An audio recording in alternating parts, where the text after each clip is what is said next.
Assalamualaikum warahmatullahi wabarakatuh. Alhamdulillahirrabbilalamin. Wassalatu wassalamu ala asrofil anbiya'i wal mursalin wa ala alihi wasahbihi ajmain.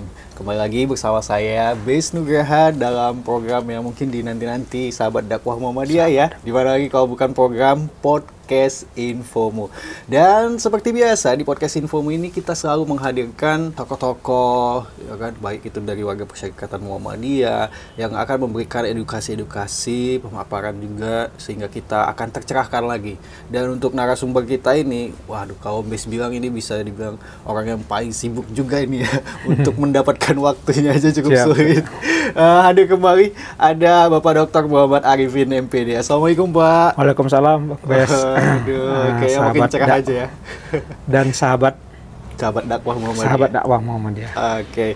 Kita akan membahas terkait dengan KKN juga nih. Pemberangkatan KKN. Mungkin banyak sahabat dakwah Muhammadiyah tahu mungkin KKN ada KKN internasional, KKN 3T, dan KKN ini bukan hanya sekedar tentang mengabdikan diri, tapi tentang berbagi pengetahuan juga. Nah, kali ini ada yang mungkin bisa dibilang program baru nih ya. Karena dari 4.400 perguruan tinggi, kayaknya sekitar 20-an aja yang ikut merespon program ini, yaitu KKN tematik literasi 2025. Dan salah satunya adalah Universitas Muhammadiyah Sumatera Utara. Dan kebetulan Bapak Dr. Muhammad Arifin ini sebagai ketua tim pelaksana KKN tematik literasi ini. Nah, mungkin terkait dengan KKN tematik literasi ini, sekilas kepada sahabat dakwah Muhammadiyah itu apa sih Pak KKN? Oke, baik. Assalamualaikum warahmatullahi wabarakatuh. Salam kepada sahabat dakwah Muhammadiyah. KKN tematik literasi 2025 ini adalah program dari Perpustakaan Nasional RI bekerja sama dengan Kemenristek Dikti. Dengan tujuan bagaimana meningkatkan literasi yang ada di masyarakat. Awalnya KKN ini kan kondisi literasi atau beberapa perpustakaan ya yang kita kunjungi di daerah di Sumatera Utara ini kan belum menunjukkan hasil yang baik, tetapi ada yang sudah baik. Nah, jadi KKN tematik literasi ini digagas bagaimana buku-buku yang sudah didistribusikan oleh Perpusnas sebanyak 1.000 buku anak ya, itu di taman bacaan, di kelurahan, di desa, itu bagaimana pemanfaatannya itu bisa maksimal. Jadi, tapi untuk memanfaatkan secara maksimal ini kan masyarakat orang desa itu nggak ada SDM-nya, terus kemudian taman-taman bacaan pun kurang SDM-nya, maka kolaboratif inilah dengan menurunkan mahasiswa ke daerah. Jadi mahasiswa itu turun selama 1 bulan 30 hari untuk bagaimana bantuan yang sudah diberikan Perpusnas itu bisa bermanfaat lebih gitu. Jadi supaya buku yang disalurkan ada juga dari mahasiswa-mahasiswa itu sebagai tenaga. Sebetulnya tuh bukunya ini sudah dari pemerintah. Sudah disalurkan ya. Pemerintah sudah nyalurkan buku nih 1.000 buku ke desa, taman bacaan. Tapi buku itu belum dimanfaatkan secara maksimal. Belum dibaca juga ya. Ada juga yang masih dalam plastik gitu kan. Nah, kedatangan mahasiswa ini bagaimana buku itu nanti dimanfaatkan secara maksimal, dan kemudian mahasiswa ini hadir untuk membangun perpustakaan-perpustakaan desa itu lebih baik. Jadi mereka nanti akan menjadi agent of change, membangun mimpi-mimpi anak-anak di desa itu. Pernah didatangi oleh kakak-kakaknya, kemudian ada 10 program sebenarnya yang nanti akan dilaksanakan oleh mahasiswa di lapangan itu. Oke. Dari 4.000 lebih universitas perguruan tinggi yang ada di Indonesia, hanya sekitar 20-an yang merespon. 22 lebih tepatnya. Salah satunya UMSU. Seperti apa respon UMSU ketika KKN tematik ini? Kalau kita lihat ke belakang, awalnya kita ditelepon oleh Dirjen atau Kementerian Saintek Dikti ya, mau nggak perpustakaan atau UMSU melaksanakan KKN tematik literasi ini. Sebenarnya ini awalnya diberikan kepada teman-teman kita perguruan tinggi yang lain, tapi mereka tidak merespon, jadi hanya 2 di Sumatera Utara, salah satunya kita. Nah, kita diarahkan oleh Wakil Rektor 3 kemarin bagaimana kalau kita terima sajalah, tapi belum bisa banyak-banyak. Kemarin kita ditawari juga 41 sebenarnya di Sumut ini kita semua kan, tapi kita kan belum pernah punya pengalaman, jadi kita ambil saja yang 21. Nah, setelah mendapat persetujuan dari pimpinan dari rektorat, kemudian kita terus mengikuti pembekalan-pembekalan, rapat-rapat, sehingga sampai hari inilah kita sudah sampai tahap pemberangkatan. Nah, sebelum tahap pemberangkatan kita juga melakukan survei. Saya sebagai ketua tim pelaksana KKN tematik literasi itu berkunjung ke 21 tempat. Jadi kita ada dapat jatah itu 9 di Asahan, 8 di Langkat, dan 4 di Binjai. Nah, di Asahan ini cukup jauh, ada yang 2,5 jam itu dari Asahan. Namanya Perpustakaan Sanjaya di Desa Situnjak di daerah Sigura-gura sana, Ek-Songsongan. Ek-Songsongan. Iya, kita jadi itu desanya di dalam kebun sawit, satu desa kita melewati kebun sawit dulu baru sampai di desa. Tapi itulah jadi di sana itu ada perpustakaan desanya yang lengkap bukunya, peralatan, printer dan sebagainya. Cuma pemanfaatannya belum maksimal. Hadirlah mahasiswa kita nanti ke sana, Pak. Dan alhamdulillah setiap yang kita kunjungi itu mendapat respon yang baik ya dari setiap PIC di kabupaten kota. Kita ada Bu Rida yang mendampingi kita itu ke 9 tempat yang jauh-jauh. Kalau di Asahan kita 3 kali datang karena memang lokasinya jauh-jauh, sehari itu hanya dapat 4, 3 ada bahkan sampai 2. Nah, di Asahan kita didampingi, terima kasih kepada kadisnya, didampingi Pak Julkarnain sebagai PIC-nya di sana. Bahkan mereka mengerahkan mobil perpustakaan kelilingnya untuk menemani kami selama mengunjungi 8 tempat. Di Binjai kita juga didampingi PIC-nya. Terima kasih. Semua kepala dinas itu menerima kita dengan bagus. Dan ada PIC-nya. PIC-nya itu menemani kita menjumpai kepala desa, kemudian pimpinan taman bacaan, bahwa mereka itu siap. Oke, berarti nantinya mahasiswa itu tugasnya di perpustakaan. Ya, dan jadi tugas taman baca, ya. Ya. Jadi KKN tematik literasi ini beda dengan KKN yang lain. Nah, KKN tematik literasi ini hanya menjalankan program literasi. Ada 10 sampai 11 program yang dibuat oleh Perpusnas dan itulah yang dijalankan. Ada yang misalnya pada tahap pertama mereka anjang sana ke melapor, kemudian ada pengolahan perpustakaan, pelayanan perpustakaan. Jadi mereka nanti melihat, oh ini perpustakaannya kurang rapi, datang mereka dirapikan. Oh ini perpustakaannya belum ada pelayanannya, datang mereka membuka pelayanan sebulan. Nah, selain itu ada kegiatan kunjungan ke sekolah. Jadi mereka mengajak, mereka mengunjungi sekolah, kemudian membuat kegiatan mengulas buku. Jadi ada buku diulas, dilombakan. Kemudian ada membaca nyaring, kemarin ada pelatihannya. Jadi nanti mereka itu ketemu anak-anak. Dibacalah buku dengan membaca nyaring kepada anak-anak. Sampai akhirnya terakhir itu ada namanya apresiasi desa. Apresiasi desa itu adalah kegiatan mengadakan perlombaan yang semuanya itu kemudian nanti dilakukan penilaian dan anak-anak dikasih juara 1, 2, 3. Nah, yang uniknya dan menariknya ini adalah semua peralatan KKN itu dari Perpustakaan Nasional.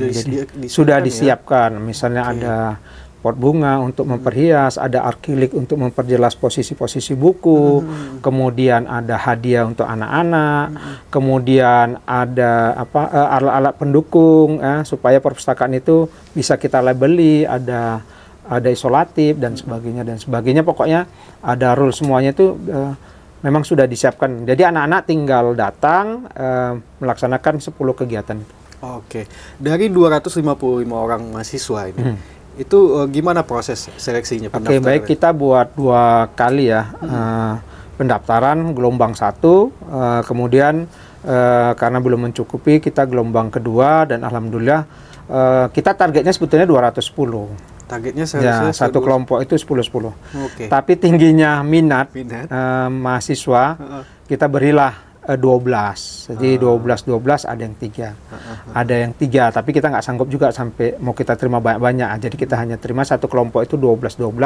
Satu paling ada yang 13. Jadi semuanya itu kita paskanlah 255. Dan ini berasal dari semua fakultas. Fakultas yang ada di UNSUL. Ya, mereka jadi mendaftar. Yang paling penting ini keinginan mereka pribadi nggak ada. Jadi kan banyak KKN ya, jenis-jenis KKN. Nah, mereka silakan memilih. Yang mau mandiri silakan, mau internasional silakan, semua baik. Yang mau tematik inilah pilihannya. Nah, tematik. Jadi silakan mau milih tematik. Jadi lebih luas lagi dia ya kan, karena semua fakultas bisa ya. Nah ini alhamdulillahnya satu kelompok itu terdiri dari semua fakultas. Hukum, Fikti, Ekonomi, FI, FKIP jadi satu. Nah, ini kita kelompokkan. Jadi bukan hanya tentang budaya literasinya, tapi dari apa yang mereka pelajari ya, di bidang kolaborasi mereka bisa di apa juga ya. Oke. Ini kan masih sedikit ya universitas yang mengikuti ini. Apa sih kalau dari pandangan Pak Arifin ini, kenapa sih baru 22 universitas ini? Saya kira karena ini program pertama, mungkin teman-teman belum mendapatkan polanya.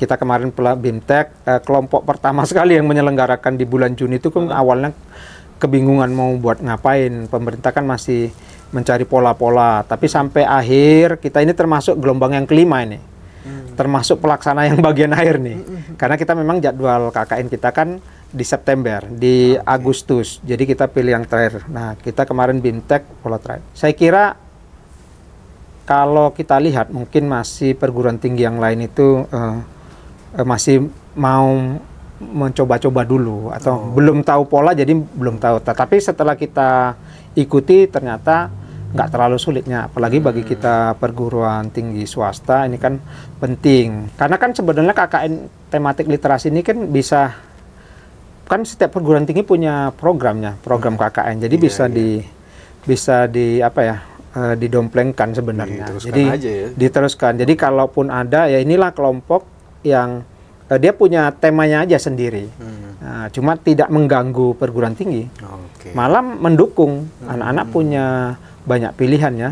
Jadi kan kasihan juga kita lihat sentuhan masyarakat terhadap literasi ini kan tidak terlalu banyak. Kalau perguruan tinggi tidak terlalu berperan kan anak-anak di desa itu kan butuh sebenarnya. Hadirnya mahasiswanya kan jadi mimpi mereka. Nantinya, oh kakak-kakak ini membawa harapan baru ya. Dan pola-polanya berbeda. Jadi saya kira ini yang menarik mungkin ke depan. Tapi kemarin kita lihat di berita bahwa Perpusnas sudah melapor ke DPR Komisi 10 untuk menambah lokus untuk tahun 2026.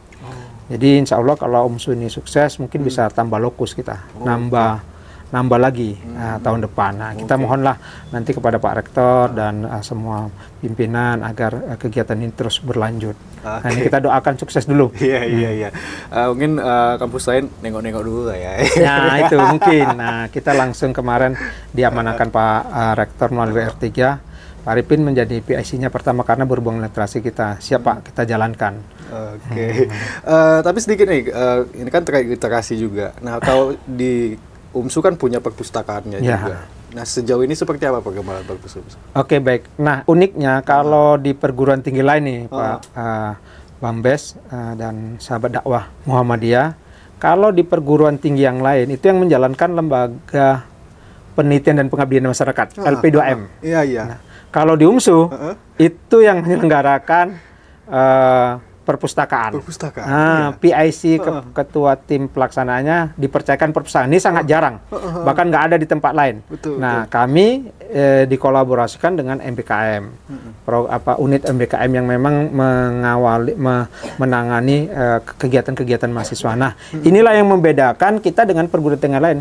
Langsung perpustakaannya dipercayakan menyelenggarakan ini. Kalau di perguruan tinggi lain itu LP2M. Lembaga penelitian dan pengabdiannya. Nah ini jadi kita berbeda lah dengan yang lain. Berarti pihak kampus ibaratnya melihat mana yang lebih cocok. Karena memang kalau di lapangan akhirnya Bang Bes dan sahabat dakwah Muhammadiyah itu semua berhubungan dengan perpus. Jadi kalaupun karena kita memang jaringan kita perpustakaan, jadi kita mudah. Memang kalau misalnya kita mau ke Asahan, nanti kita tanggal 1 September itu 2025 hari Senin, kita diterima Bupati Asahan. Jadi mahasiswa KKN itu diterima dulu sebelum turun ke desa. Nah, itu kita audiensi pertamanya tetap ke Kepala Dinas Perpustakaan di Asahan, di Langka, di Binjai, semua kepala dinas.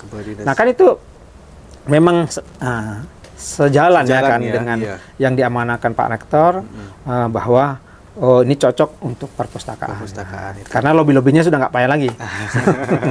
Tinggal gampang. Iya, Ya. Oke, ini ada 21 tempat yang mereka akan ditugaskan lah ya. Dari 21 daerah ini, yang paling terjauh di daerah mana? Itu tadi ya yang Oke, dari 21 ini Bang Bes dan sahabat dakwah Muhammadiyah itu yang paling jauh di perpustakaan Desa Situnja. Oh, Situnja. Sanjaya. Itu kami kemarin pas datang pertama itu agak siangan ya, sampai sana jam 2 jam 3. Tapi kalau kita tempuh itu sekitar 2 jam sampai 2 jam setengah itu dari kisaran. Ya, jadi kan cukup jauh kan. Untuk aksesnya masih bagus ya. Okay. Tapi memang kita harus melewati kebun sawit. Desanya itu berada di tengah kebun sawit. Oke. Nah, untuk mahasiswa yang akan KKN ini, apakah ada dikasih bimbingan arahan itu seperti apa? Baik, terima kasih. Untuk kegiatan KKN ini kita melalui tahapan-tahapan ya. Kemarin rekrutmen, kemudian setelah rekrutmen penempatan kelompok, kemudian pemilihan DPL, kemudian sampailah Prah Bimtek. Jadi Perpustakaan UMSU menyelenggarakan Prah Bimtek dulu kepada adik-adik sekalian, karena setelah kita bentuk kelompok ada persoalan-persoalan diantaranya mahasiswa karena belum tahu medan, jadi banyak ditanya kami gimana ngindapnya dan sebagainya. Maka kita adakan Prabimtek dan situlah beri arahan bahwasanya semua desa sudah menerima, semua lokus sudah menerima. Nah kalau misalnya tempat menginapnya kita lobby-lobby semua. Kemudian setelah Prabimtek semalam tanggal 27 kita adakan Bimtek, tapi langsung dari Perpusnas selama 1 hari, mulai jam 8.30 sampai jam 4 sore. Jadi itu isinya apa? Ya semua tahapan-tahapan yang akan dilakukan. Pertama penguatan dari deputi ya melalui pustakawan utama.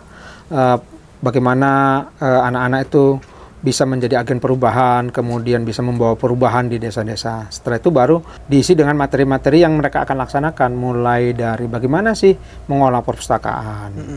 Buku-buku yang belum didata, bagaimana mendatanya, melabelnya. Kemudian bagaimana melakukan pelayanan perpustakaan. Kemudian bagaimana sih memberi bimbingan atau membaca nyaring. Nah, itu mereka diberi arahan. Sampai akhirnya ada bionari ya. Setiap kegiatan itu harus yang baik kata Perpusnas. Kenapa tidak kita sampaikan ke masyarakat? Ini kan kegiatan baik. Jadi setiap kegiatan itu harus masuk ke media sosial semua. Gitu. Baik. Tepatnya hari ini kita berbincang dilepas lah 255 mahasiswa ini.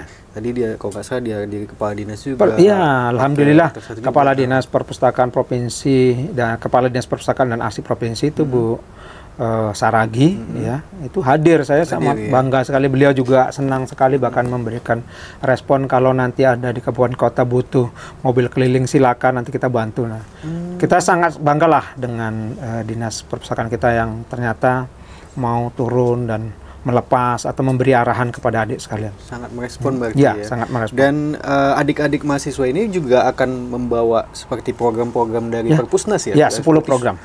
Seperti kalau nggak salah ada bawa susu tuh apa gitu? Itu gini, jadi setiap kegiatan nantinya karena mengundang anak-anak, ya anak-anak itu dikasih snack gitu, kasih makanan ringan gitu. Itu dari Perpusnas ya? Iya, dari Perpusnas. Oke, kalau dari mahasiswa ini berarti mereka biaya sendiri nanti ke sana? Oke, baik. Untuk pelaksanaan program ini kan kalau di UMSU sendiri kan KKN itu kan bayar ya, berbayar. Kemudian untuk segala peralatan penunjang yang tadi dari Perpusnas itu disiapkan. Kemudian UMSU juga memberikan bantuan seperti bagaimana mahasiswa itu kalau misalnya promosi UMSU juga diberi peralatan juga. Nah, untuk kegiatan selama di sananya itu kan memang ditanggung mahasiswa, bagaimana makan, angkutan, kegiatan-kegiatan itu mahasiswa. Jadi ada bagi-bagilah mana. Jadi kan mahasiswa tidak mikir lagi misalnya untuk memberikan apresiasi desa. Kan nggak perlu lagi mereka memikirkan piala, nggak perlu mereka misalnya pas apresiasi desa mengundang orang dari mana nih minumnya, biaya minum, nggak, itu udah disiapkan. Semuanya. Nah, jadi tinggal melaksanakan aja. Berarti semuanya start di tanggal 1 September. 1 September, Pak. Selama berapa? Sampai tanggal 30.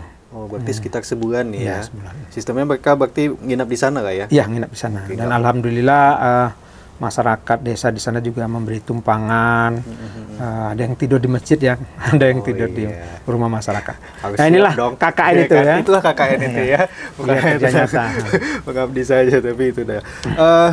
Masih kurangnya budaya literasi. Ya. Apakah dengan KKN ini bisa menjadi satu solusi? Saya kira bisa ya, karena gini, kalau kami di Universitas Muhammadiyah Sumatera Utara itu punya inovasi untuk mendekatkan perpustakaan dengan masyarakat melalui relawan perpustakaan. Nah, relawan perpustakaan ini kan memberi dampak. Kehadiran mereka ternyata mendapat respon dari teman-temannya. Jadi yang masyarakat itu mahasiswa yang ikut ini kan berarti masyarakat mereka yang kalau relawan itu kan memang terbiasa dengan literasi. Iya. Memang kita punya program bakti literasi sosial setiap tahun seminggu. Itu udah 4 tahun. Jadi tiap tahun itu kita ke kabupaten mana turun sampai ke Jaring Halus, sampai kemarin pandemi itu memberikan pengajaran selama 7 bulan. Tapi itu program kampus ya, melalui pengabdian masyarakat, namanya bakti literasi sosial. Nah, pemerintah rupanya punya program yang lebih tinggi.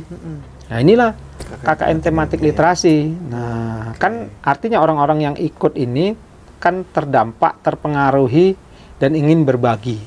Sehingga mereka memilih saya ikut KKN tematik literasi aja lah. Nah, jadi punya dampak luar biasa. Oke, terkait dengan literasi ini juga bahwa di UMSU sendiri punya perpustakaan, ada relawan-relawannya. Ya. Sejauh ini relawan itu seperti apa perkembangannya, bertambah setiap tahun? Bahkan kita menjadi inspirasi bagi perguruan tinggi yang lain. Jadi banyak perguruan tinggi negeri bahkan swasta yang lain tuh datang ke tempat kita menanyakan bagaimana sih pola pembentukan relawan perpustakaan. Sampai sebegitunya. Karena mereka ingin mendirikan atau membentuk relawan perpustakaan, tapi bingung. Nah, kita alhamdulillah UMSU sudah berjalan sejak 2018 sampai sekarang udah 7 tahun. Yang paling penting bagi kami adalah rekrutmen itu kita serahkan ke adik-adik. Sebenarnya kita terinspirasi dari Universitas Siakuala sih. Nah, Universitas Siakuala punya relawan perpustakaan, tapi rekrutmen orang perpus. Wawancara sebagainya. Kalau kita enggak, kita serahkan ke adik-adik pengurus. Kita bentuk pengurusnya. Nanti jadi ada musyawarah besar. Jadi itu lebih kita ganti pola rekrutmennya. Ternyata sampai sekarang kita berdiri ya kalau di sana agak-agak hilang gitu ya. Tapi ya itulah. Tapi alhamdulillah kita terinspirasi dengan mereka dan hubungan baik dengan Universitas Siakuala melalui perpustakaannya tetap terjalin sampai sekarang. Oke. Kalau total ada berapa relawan sekarang? 60-an per kelompok. Per tahun itu biasanya. Per tahun sekitar ada 60 ya. Ya. Oke. Kalau ada mungkin mahasiswa UMSU lah ya, mungkin kalau yang ingin menjadi relawan, itu caranya gimana sih, Pak? Mungkin bisa mendaftar ya. Setiap tahun kita di awal bulan 9 itu membuka rekrutmen. Oh, awal 9. Lagi berarti ya? Iya, bentar lagi rekrutmen dan nanti mengisi form kemudian wawancara. Terkait kesungguhan mereka. Niatnya ya yang dilihat ya. Tapi kalau misalnya tentang tentang buku atau apa nanti apa namanya? Ditanya pernah juga membaca berapa buku. Oh, gitu. Salah satu syaratnya. Spillnya minimal berapa buku, Pak? 5. 5 ya? Yeah. Oke. Buku selama sekolah udah baca ya kan? Oke. Ini menjadi ketua tim pelaksana. Sejauh ini kesulitannya apa, Pak? Terima kasih. Alhamdulillah sebenarnya semua sudah berjalan ya karena kami berkolaborasi dan mendapat dukungan penuh dari rektorat, kemudian pimpinan fakultas juga mendukung. Jadi tantangannya atau hambatannya sih tidak terlihat. Cuman mungkin mendapatkan rumah untuk adik-adik ini. Karena kan kami datang sekali kan ke desa. Udah lama, 2 minggu yang lalu atau 3 minggu yang lalu waktu survei kan. Rumahnya waktu itu oke katanya. Tapi tiba-tiba pas mau ditempati, udah ditempati orang. Nah itu. Terus katanya kita bayarnya sekian. Tapi tiba-tiba tinggi, adik-adik protes, kita cari lagi. Nah itulah tantangan yang berarti bagi kita. Misalnya ada desa yang menyiapkan juga. Janjinya misalnya menyiapkan, tapi tiba-tiba hanya boleh 3 orang, 4 orang, sedangkan yang datang 12. 12 iya. Nah, inilah akhirnya kita putar. Untung kita dibantu DPR yang memang orang-orang dekat. Jadi pemilihan DPR ini memang orang-orang yang di daerah. Misalnya kalau di Langkat itu ada dosen kita memang orang situ. Oh, saya dekat rumah saya itu, Pak. Oh, gitu. Saya sekalian pulang kampung. Nah, itu alhamdulillahnya. Jadi kalau anak-anak jadi apa? Nah, anak-anak pun alhamdulillah berinisiatif juga mencari sendiri. Karena sudah mahasiswa. Baik, terkait dengan DPL ini, setiap daerah ada berapa banyak? Kalau satu lokus, satu DPL. Satu lokus? Satu DPL. Oh, satu kelompok gitu ya? Iya, satu kelompok. Namanya lokus kan. Oke. Jadi kalau di Asahan itu ada 9 lokus, 9 DPL. Kalau di Langkat ada 8 lokus, 8 DPL. Oke, dan di Binjai ada 4 lokus, ya? 4 DPL. Oke. Selain nanti mereka ke sekolah-sekolah, terus nanti mengelola perpustakaan lah ya. Ke perpustakaan dulu. Oh, ke perpustakaan dulu. Ke desa ada perpustakaan atau taman bacaan ada perpustakaan. Baru salah satu programnya berkunjung ke sekolah. Ke sekolah-sekolah. Ya. Selain itu apa lagi kegiatan mereka? Pengolahan, kemudian pelayanan, kemudian nanti ada membaca nyaring dan sebagainya. Ada 10 program tadi ya. Oh, 10, kemudian 11 ya. 10. Jadi gini, mereka juga ke sekolah untuk ngajak anak-anak sekolah itu berkunjung ke perpustakaan desa atau perpustakaan taman bacaan. Dan anak-anak itu diajak supaya ke sana ya. Dan buat program lah di sekolah itu satu. Oke. Hasil yang ingin dicapai dengan KKN tematik literasi ini apa sebenarnya? Dampaknya ya. Dampaknya itu adalah meningkatnya anak-anak terhadap literasi. Nah, itu. Jadi kita berharap anak-anak itu dampak yang kita inginkan ada peningkatan indeks literasi lah. Kemudian anak-anak sukalah membaca, terus sukalah kegiatan positif. Nah, selama ini kan anak-anak dekat dengan gadget, dengan apa? Hadirnya mahasiswa ini mudah-mudahan mempengaruhi lah sedikit ada perubahan terhadap masyarakat. Terus kemudian anak-anak punya cita-cita kayak kakak-kakaknya bisa kuliah. Itu yang paling penting. Kalau dari kami ya. Kalau dari Perpusnas ya ada dampak pengaruh terhadap kehidupan anak-anak. Kalau sasaran ke sekolah-sekolah, dia ke sekolah dasar, SD, SMP, SMA SD. Semua? Oh, lebih ke SD dulu ya? Yang dekat dengan kantor desa. Ya, biasanya kita pas survei ada desa, ada sekolahnya. Nah, itu. Selain dari mungkin permasalahan di daerah-daerah perpustakaan itu kurangnya sumber daya lah mungkin.